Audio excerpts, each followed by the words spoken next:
Praise the lord. నూతన సంవత్సరం 2026వ సంవత్సరంలో దేవుడు మనల్ని ప్రవేశపెట్టి 1 నెల అయిపోయింది. 2వ మాసంలో కూడా 12 రోజులైపోయి ఈరోజు సరిగ్గా 13వ తారీఖును మనము అడుగుపెట్టాం.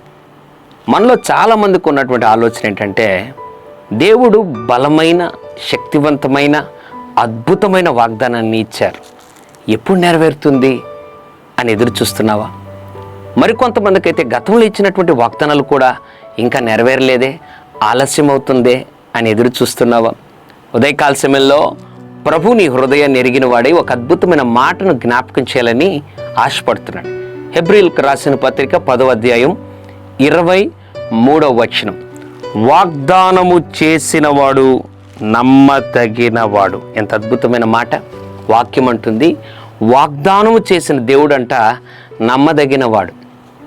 మనుషులు ఒకవేళ వాగ్దానం చేస్తే వాగ్దానాలను మర్చిపోతారు, వాగ్దానము చేసినట్లు కూడా వారు మర్చిపోవచ్చు. కానీ దేవుడు వాగ్దానం ఎప్పుడు కూడా మర్చిపోడు.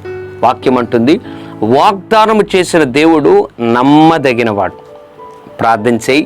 నీ జీవితంలో, నీ భర్త జీవితంలో, నీ పిల్లల జీవితంలో, నీ కుటుంబ జీవితంలో, నీ పరిచర్యలో, నీ వ్యాపారంలో దేవుడు నీ జీవితంలో నువ్వు ప్రార్థించుచుండగా, కనిపెడుతుండగా ఏ వాగ్దానం ఇచ్చినప్పటికీ ఖచ్చితంగా వాగ్దానం చేసిన దేవుడు తన నమ్మకత్వాన్ని కాపాడుకుంటాడు, ఖచ్చితంగా నెరవేరుస్తాడు, నిన్ను ఆయన సంతోషింపజేస్తాడు. పరిశుద్ధుడా, నీకు వందనాలు, స్తుతులు, స్తోత్రాలు.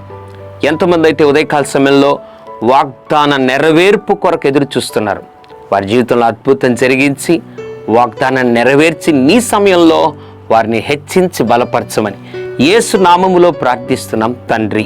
ఆమెన్. God bless you.